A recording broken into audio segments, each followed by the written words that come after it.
Hello बच्चों, let's read the question. Evaluate the following √3 + 1 to the power 5 minus √3 - 1 to the power 5. तो ये सवाल है बच्चों. इस सवाल में हम अपना की कॉन्सेप्ट देखते हैं. हमारा की कॉन्सेप्ट यहाँ पे क्या होगा? Binomial expansion. This will be our key concept, binomial expansion.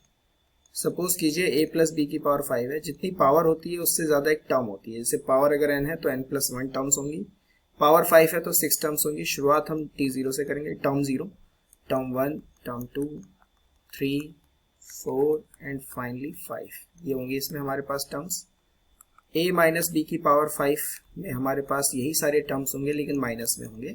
यानी कि पहला पॉजिटिव, फिर नेगेटिव, फिर पॉजिटिव, फिर नेगेटिव, फिर पॉजिटिव एंड फाइनली फिर नेगेटिव. अब अगर मैं इसको माइनस करूं, यानी कि a + b की पावर 5 माइनस a - b की पावर 5 मैंने माइनस किया तो ये वाला टर्म कैंसिल आउट हो जाएगा. तो ये 2 टाइम्स होगा हमारे पास t1 + t3 + t5. जो नेगेटिव टर्म्स थे वो ऐड हो जाएंगे. अब t1 को हम कैसे लिख सकते हैं? t1 को हम लिख सकते हैं 5c1 a की पावर 4 b की पावर 1. इस तरीके से 5c3 a की पावर 2 b की पावर 3, फिर 5c5 a की पावर 0 b की पावर 5. राइट. तो ये हो गया हमारे पास.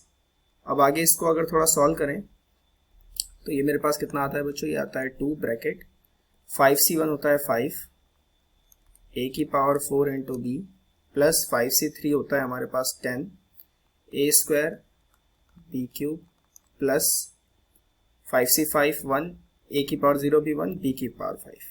ठीक है, ये हमारे पास इसका आंसर आएगा.